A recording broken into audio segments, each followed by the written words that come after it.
ಬಟ್ಟೆ ಅವರೇ ಬಂದು ನಾವು ಬಟ್ಟೆ ತರಿಸಿದ್ರೂ ಇಲ್ಲ. ಮೀಟಿಂಗಲ್ಲಿ ಹೇಳ್ಬೋದಾಯ್ತಲ್ಲ ಬಟ್ಟೆ ತರಿಸಿದ್ವಿ ಸರ್ ಅಂತ. ಇವ್ರು ಬಟ್ಟೆ ಎಲ್ಲ ತರಿಸ್ಕೊಂಡು ಅದ ಯಾರ್ಯಾರು ಗಲಾಟೆ ಮಾಡಿದ್ರು ಗೊತ್ತಿಲ್ಲ. ನಾನಂತೂ ಅದ್ರ ವಿಷಯ ಗೊತ್ತಿಲ್ಲ ನನಗೆ.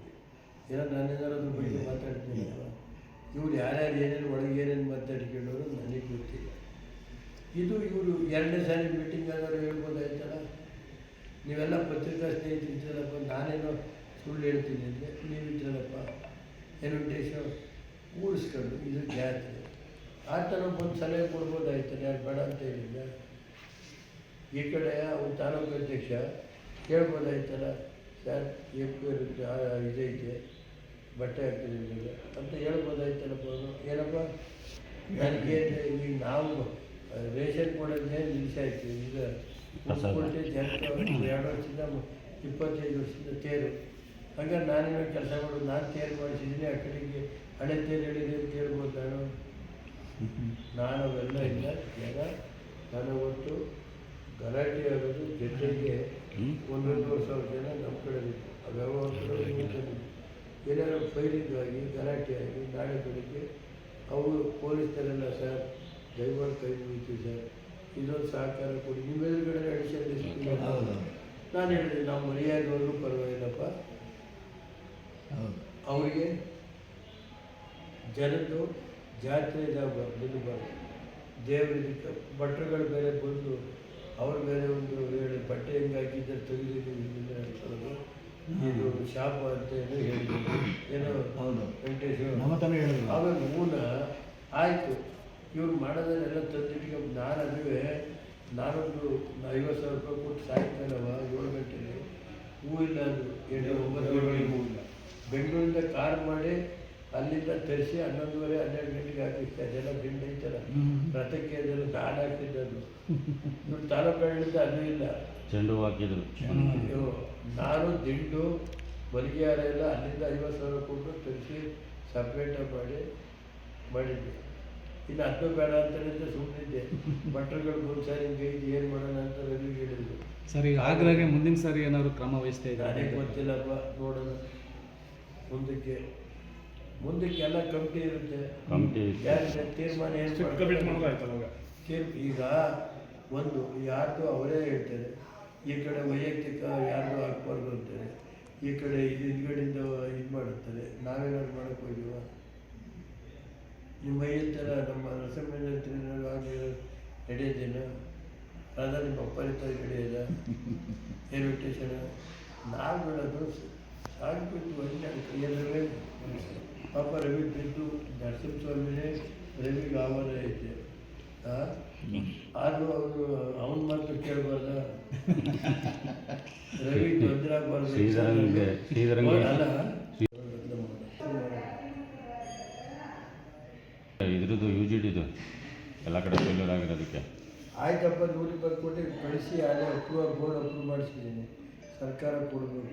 ಅವೇ ಕೊಡ್ತಾರೆ. 126 ಕೋಟಿ ಕಳೆದ 2-3 ವರ್ಷದಿಂದ ಒದ್ದಾಡ್ತಾರೆ. ಮೈನ್ ರೋಡ್ ಒಂದು ಸ್ವಲ್ಪ ಹೂಳು ತೆಗ್ಸೋದಕ್ಕೆ ನಾವು ಪ್ರಯತ್ನ ಮಾಡ್ತೀವಿ. ದುಡ್ಡು ಕೊಡೋದಿಲ್ಲ. ಹೂಳು ತೆಗ್ಸೋಕ್ಕೆ ಅದೇನು ಜಾಸ್ತಿ ಬೇಕಾಗಿಲ್ಲ. ಮುನ್ಸಿಪಾಲ್ಟಿಗೆ ಕೊಟ್ಟಿಲ್ಲ. ಸ್ಲಮ್ ಬೋರ್ಡ್ ಕೇಳಿದೆ, ಬಿಲ್ ಕೊಡೋಕ್ಕೆ ದುಡ್ಡು ಯಾವ ಕೇಳಿದ್ರು ದುಡ್ಡು ಅಂತ. ಅದು ಇವೆಲ್ಲ 20 ವರ್ಷ ಚೇರ್ ಕೊಡಿ ಈ ಕಡೆ ಬರೋ ಸ್ವಲ್ಪ ಏನಾದ್ರು ಪ್ರಯತ್ನ ಮಾಡಿದ್ರೆ ₹1 ಕೊಡೋದ ವೆಂಕಟೇಶಿಗೆ ಏನು ಮಾಡಿ. ಅದು ಮೊನ್ನೆ ಸೋಷಿಯಲ್ ವೆಲ್ಫೇರ್ 300 ಕೋಟಿ ಕೊಟ್ಟಿದ್ರು. ಮತ್ತೆ ವಾಪಸ್ ಮತ್ತೆ KDBಗೆ ಎಂಥದ್ದು ಯಾವುದೋ ಇದು ಎಂಥದಪ್ಪ ಇನ್ನೊಂದು ಇಲಾಖೆಗೆ ದುಡ್ಡು ತಗೊಂಡು 2 ಕೋಟಿ ಆಗಿಸ್ಕೋಬೋದು. ಮತ್ತೆ ಅಲ್ಲ ಇದು ಎಂಥದ್ದು SCP ಅಲ್ಲವೇ SCP 2 ಕೋಟಿ ಯಾವುದೇ KDRಗೆ ಆಗಿಸ್ಕೊಂಡು ದುಡ್ಡು ಕೊಟ್ಟು ನಾವು ಕೊಟ್ಟು ಅಣ್ಣ ಹಿಂದೆ ಪುಟ್ಸಂಗೌಡ್ರ ಪೀರಿಯಡಲ್ಲಿ ಹೊಸ ಬಟ್ಟೆ ಧಾಟಿ ಮಾಡಿಲ್ಲ. ಈ ವರ್ಷ ಉದ್ದೇಶಪೂರ್ವಕವಾಗಿ ಗಲಾಟೆ ಮಾಡಿದ್ರು ಅಂತ ಅನಿಸುತ್ತಾ? ನಾನು ಇಷ್ಟೇ, ನೀವೆಲ್ಲ ಇದ್ರಿ ಏನು ವೆಂಕಟೇಶು ನಾವೇನು ಹೇಳಿದ್ರು? ನನಗೆ ಅವತ್ತು ಯಾವ ವಿಷಯನೂ ನನಗೆ ಹೇಳಿಲ್ಲ. ಯಾರು ಅವ್ರು ಲಕ್ಷ್ಮಣನವ್ರು ಹೇಳಿದ್ದೇನೆ ಲಕ್ಷ್ಮಣ ಎಲ್ಲರದು ಬಟ್ಟೆ ಇಸ್ಕೊಂಡು ಬಟ್ಟೆ ವಿಷಯ ಬಂದಿರಲಿಲ್ಲ. ಇಲ್ಲಿಂದ ಹೆಂಗೆ ನಡ್ಕೊಂಡು ಹೋಗ್ತಾ ಇತ್ತು ನಡ್ಕೊಂಡು ಹೋಗ್ರಪ್ಪ. ಏನಪ್ಪ 30 ವರ್ಷದಿಂದ ನಾನು ಪ್ರಸಾದ ಎಲ್ಲ ಕೊಟ್ಕೊಂಡು ಬರ್ತಾಯಿದ್ದೆ. ಬೇಡ ಅಂತ ಲಾಸ್ಟ್ ಇಯರ್ ಹೇಳಿದ್ರು, ಬಿಟ್ಟೆ. ನಮಗೇನು ಯಾಕೆ ನಾವ್ಯಾಕೆ ಹೇಳಬೇಕು, ಯಾರ್ಯಾರು ಹೇಳಿದ್ರು ಅಂತ ನಿಮಗೆಲ್ಲ ಗೊತ್ತಿದೆ. ಮೊನ್ನೆ ಪತ್ರಿಕೆ ಇರೋದು ಎಲ್ಲ ನನಗೆ ಎಲ್ಲ ಸಹಕಾರ ಮಾಡಿದ್ರು. ಈಗ ನಾನು ಹೇಳೋದು ಇಷ್ಟೇ, ನಾವತ್ತು ರೆಸಿಗ್ನೇಷನ್ ಆಯಿತು. ಆ ರೆಸಿಗ್ನೇಷನ್ ತರಿಸಿ ನೋಡಿದೆ ಮೊನ್ನೆ. ಅದು ಏನಿದೆ ತಹಸೀಲ್ದಾರ ಸೈನ್ ಹಾಕಿಸ್ಕೊಂಡು ಅಲ್ಲಿ ಲಕ್ಷ್ಮಣ ಹೇಳವೆ ಅಂತ ಒಂದು ಬರ್ಕೊಂಡವ್ರ ಮನೇಲಿ. ಅದು ಲಕ್ಷ್ಮಣ ಹೇಳಿದ್ದ ಹೊಸ ಬಟ್ಟೆ ತಗೊಂಡು ಮಾಡಿಸಿ ಈ ವರ್ಷ ಅಲ್ಲ, ಏನು ಮುಂದಿನ ವರ್ಷಕ್ಕೆ ಅಂತ ಹೇಳಿ ಬರ್ಸಿರೋದು. ಆ ರೆಸಿಗ್ನೇಷನ್ ನಾನೇನು ಹೇಳಿದೆ, ಎಲ್ಲರೂ ಒಟ್ಟೆ ಸೇರಿ ಕೂತ್ಕೊಂಡು ಮಾಡ್ಕೊಳ್ಳಿ, ರಾಜಕೀಯ ಬೆಳೆದಿದ್ದ. ನಾನು ಇದು ಎಂಥದ ಅರ್ಜಿ ಬರೀತಾರಲ್ಲ ಅಂತ ಗೊತ್ತಿದ್ದನು ಎಲ್ಲರದು ತಗೋಬೇಕು ಅಂತ. ಅದೇನಪ್ಪ ಇನ್ನೊಬ್ಬ ನಾನು ಒಂದು 5,000 ಕೊಡ್ತೀನಿ ಅಂತ. ಹಂಗಾದ್ಮೇಲೆ ಎಲ್ಲರ ತಲುವೆ ಸಣ್ಣ ಪುಟ್ಟ ಎಲ್ಲರ ತಲೂ ತಗೊಂಡ್ರೆ ಭಕ್ತ ಲಕ್ಷ್ಮೀ ನರಸಿಂಹನ ಭಕ್ತಾದಿಗಳ ಇದು ಅಂತ ಹಾಕಿ ಅಂತ. ಅದಾದಮೇಲೆ ಅವತ್ತು ಕೊನೆ ದಿವಸದವರೆಗೆ ಏನಿಲ್ಲ. ಮತ್ತೆ 2ನೇ ತಾರೀಕು ಮೀಟಿಂಗ್ ಕರೆದು ಅವತ್ತು ಈ ವರ್ಷ ಯಾವುದು ಅವತ್ತೊಂದು ಮಾತು ಕೇಳಿದ್ವಿ, ಇವ್ರು ಆಗ್ತಾರೆ ಅವ್ರು ಆಗ್ತಾರೆ ಅಂತ ನನ್ನ ಹತ್ರ ಏನಾದ್ರು ಹೇಳಿದ್ರೆ ಸರ್ ನೀವೇನಾದ್ರು ಅದು ಯಾವ ವಿಚಾರ ನಮಗೆ ಬರಲಿಲ್ಲ. ನೋಡ್ರಿ ಕ್ಲೀನಾಗಿ ಒರೆಸಿ ಮುಂದಿನ ವರ್ಷಕ್ಕೆ ಮಾಡ್ಕೊಂಡಪ್ಪ ಎಲ್ಲ ಭಕ್ತಾದಿಗಳು ಅಂತ ನಾನು ಇಷ್ಟು ಹೇಳಿದೆ. ಎಲ್ಲ ಪತ್ರಿಕೆಯಲ್ಲಿ ಅದೇ ಬಂದಿರೋದು. ಭಾನುವಾರ ಬೆಳಗ್ಗೆ ತೇರು ಸೋಮವಾರ ಅಲ್ಲ ಭಾನುವಾರ ಬೆಳಗ್ಗೆ ಸೋಮವಾರ ಬೆಳಗ್ಗೆ ಯಾಕಪ್ಪ ಇದು 11 ಗಂಟೆಗೆ ಬಟ್ಟೆ ಅವರೇ ಹಾಕ್ಯವ್ರೆ, ಬಟ್ಟೆ ಬಿತ್ತವ್ರು. ಯಾಕೆ ಬಿಚ್ಚಕ್ಕೆ ಕೊಟ್ಟಿದ್ದಾರೆ, ದೇವಸ್ಥಾನಕ್ಕೆ ಹೋಗ್ಬೋದು, ಯಾಕಪ್ಪ ಬಿತ್ತಾ ಇದ್ರಿ ಏನು? ಇಲ್ಲ ಸರ್ DC ಆರ್ಡ್ರು ನಿಮ್ಮೆದುರುಗಡೆ DC ಆರ್ಡ್ರು ಮಾಡಿದ್ದಾರೆ ಸರ್. ಏನಪ್ಪ ಯಾವ ಉದ್ದೇಶ? ಒಂದು ಅಟ್ಲೀಸ್ಟ್ DC MLA ಕರ್ಬೋದು, ಒಂದು ನೋಟಿಸ್ ಕೊಟ್ಟು ಏನು ನಡೆದಿದೆ ಹೇಳ್ಬೇಕಲ್ಲಪ್ಪ. ಅದಕ್ಕೆ ನಾನು ಅವತ್ತು ಹೇಳಿದೆ, ನಾನು ಏನು ಇವತ್ತು ಒಂದು ಗುಣ ಸಿಗೋದು ನಿಮ್ಮಿಂದ ಚೆನ್ನಾಗಿ ನಡ್ಕೊಂಡು ಹೋಗಿ ಅಂತ ಎಲ್ಲ ನಮ್ಮ ಭಕ್ತಾದಿಗಳು ಪತ್ರಿಕೆಯರೆಲ್ಲ ಸಹಕಾರಗಳು ಮಾಡಿದ್ದಾರೆ. ಈ ಸಾರಿ ಬೇಕು ಅಂತ ಗೊಂದಲ ಮಾಡಿ 2 ಲಕ್ಷ ಕೊಟ್ಟಿದ್ದಕ್ಕೆ ಗೊಂದಲ ಮಾಡಿದ್ರು ಅನ್ನೋದು ನನಗೆ ಗೊತ್ತಿಲ್ಲಪ್ಪ. 2 ಲಕ್ಷ ಕೊಟ್ಟಿದ್ದಾರೆ ಹೇಳಿದ್ರು, ಸತ್ಯ ಹೇಳಿ ಸರ್. ಅಲ್ಲಿ ಯಾರು ನೀವು ಇದ್ರಲ್ಲ ಯಾರು ದುಡ್ಡು ಕೊಟ್ಟಾರೆ ಅಂತ ಹೇಳಿದ್ರಪ್ಪ. ಅಲ್ಲ ನೀನು ಹೇಳೋದು ಎಲ್ಲರೂ ದುಡ್ಡು ಕೊಟ್ಟಿದ್ದಾರೆ ಅಂತಂದ್ರೆ ಅಷ್ಟೇ. ನನಗೆ ಆ ವಿಷಯ ಇವ್ರು ಕೊಟ್ಟಿದ್ದಾರೆ ಅವ್ರು ಕೊಟ್ಟಿದ್ದಾರೆ ನಮ್ಮ ಅಲ್ಲ, ಯಾರು ದುಡ್ಡು ಕೊಟ್ಟು ಎಲ್ಲರೂ ಕೊಟ್ಟವ್ರೆ ಅಂತಲೂ ಇಲ್ಲ. ಹೊಸ ಬಟ್ಟೆದು ನಮ್ಗೆ ಗಮನಿಸಿಲ್ಲ, ತಂದಿರೋದು. ಈಗ ಪ್ರಸನ್ನೂ 2,000 ಕೊಟ್ಟಿದ್ದಾನೆ. ಅಲ್ಲ ಅದು ಯಾರು ಇಲ್ಲ, ನಾನು ಹೇಳಿದ್ದ ಹೊತ್ತು ಯಾರ ಮುನಿಯರಾಜ್ಞೆ ಅಂತ ಒಬ್ಬ ಅರ್ಜಿ ಬರೀತಾರೆ, ಎಲ್ಲರದು ತಾಳಿ ಎಲ್ಲರದು ತಾಳಿ ಈ ವರ್ಷ ಬೇಡ ವರ್ಷಕ್ಕಾಗಲ್ಲ ಅಂತ ತಹಸೀಲ್ದಾರ್ ಹೇಳಿದ್ವಿ. ಅಲ್ಲೇ ಮುಂದಿನ ವರ್ಷದಿಂದ ಮಾಡ್ಕೊಂಡ್ರಪ್ಪ ಅಂತ ನಾನು ಹೇಳಿದೆ. ಏನಪ್ಪ ನಾನೇನು ಇನ್ನೇನಾದ್ರು ಬೇರೆ ಹೇಳಿದ್ದ?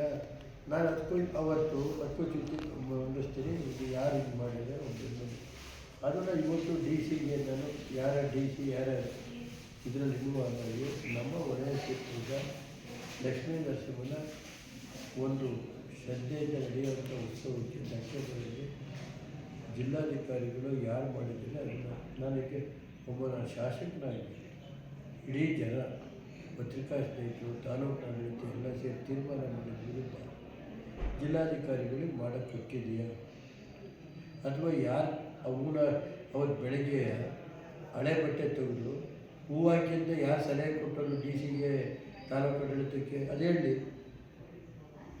ಹೋಳ್ಗುಂಬ ಅಂತ ಬಂದ್ರಲ್ಲ, ಬಟ್ಟೆ ಬೇಡ, ಹಳೆ ಬಟ್ಟೆ ಬೇಡ, ಹೂ ಹಾಕಿ ಅಂತ ಯಾರು ಸರ್ ಸಲಹೆ ಕೊಟ್ಟರು?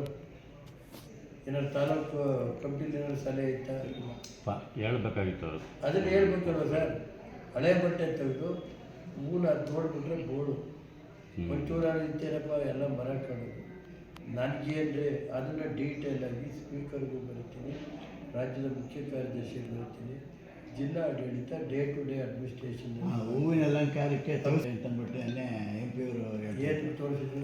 ನಿನ್ನೆ ಫೋಟೋ ತೋರಿಸಿ ಹೇಳಿದ್ರು, ಇಲ್ಲ ಈ ಥರ ನಮಗೆ DC ಅವ್ರು ಒಪ್ಕೊಂಡದ್ದು ಈ ಥರ DC ಅವ್ರ ಹತ್ರ ಒಪ್ಕೊಂಡದ್ದು ಯಾರು ಕಾಂಟ್ರಾಕ್ಟ್ ಡೆಕೋರೇಷನ್ ಮಾಡೋನು ಅದನ್ನು ತೋರಿಸ್ಬಿಟ್ಟು ನನಗೆ ನಾನು ಅದನ್ನು ಯಾರು ಹೇಳಿದರು? ಅಲ್ಲಪ್ಪ ಡಿ ಸಿ ಅವರೇ ಇರ್ಬೇಕು. ಅಲ್ಲ ಡಿ ಸಿ ಕೊಟ್ಟಿದ್ರೆ ಯಾವ ಆಧಾರದಲ್ಲಿ ಕೊಟ್ಟರು ಡಿ ಸಿ ಅವತ್ತು ಅವತ್ತು ಎಡಿಷನಲ್ ಎಸ್ ಪಿ ಎಲ್ಲ ಬಂದರು. ಹೌದು.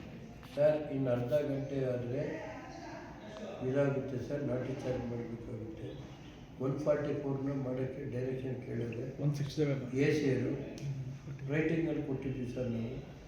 ಡಿ ವೈ ಎಸ್ ಪಿ ರೈಟಿಂಗಲ್ಲಿ ಕೊಟ್ಟವ್ರೆ, ತಹಸೀಲ್ದಾರ್ ರೈಟಿಂಗಲ್ಲಿ ಕೊಟ್ಟವ್ರೆ 144 ಲಾಠಿ ಚಾರ್ಜ್ ಮಾಡಿ ಅಂತ.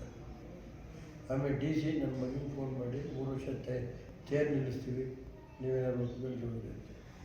ನನಗೆ ಯಾಕಪ್ಪ ನಮ್ಮಿಂದ ತೇರಾಗಿ ನಮ್ಮ ಮರ್ಯಾದೆ ಹೋದ್ರು ಪರವಾಗಿಲ್ಲ, ಡಿ ಸಿಗೆ ಫೋನ್ ಮಾಡ್ತಾರೆ ಮಾಡಿ ನಿನ್ನೆದುರುಗಡೆ ಮಾತಾಡಿದೆ, ಎಲ್ಲ ವಿಷಯ ಹೇಳಿದೆ. ಏನು ನಮ್ಮ ಮರ್ಯಾದೆ ಹೋದ್ರು ಪರವಾಗಿಲ್ಲ, ತೇರು ನಿಲ್ಬಾರ್ದು, ಜನಕ್ಕೆ ತೊಂದರೆ ಆಗಬಾರ್ದು ಅಂತ ನಾನು ಅದೇನು ಮಾಡ್ಕೊಂಡ್ರಪ್ಪ ಅಂತ ಶಾಂತಿ ರೀತಿಯ ಮಾಡ್ಕೊಂಡು ಯಾವ ಗಲಾಟೆ ಮಾಡ್ಕೊಂಡು ಅಂತ ನಾನು ಇಷ್ಟು ಹೇಳಿ ಬಂದಿದ್ಬಿಟ್ರೆ ಇನ್ನೇನಾದ್ರು ಹೇಳಿದೆ. ಆ ಹೊಸ ಬಟ್ಟೆ ಹೊಲಿಯೋಕ್ಕೇನೋ ಬಂದಿದ್ರು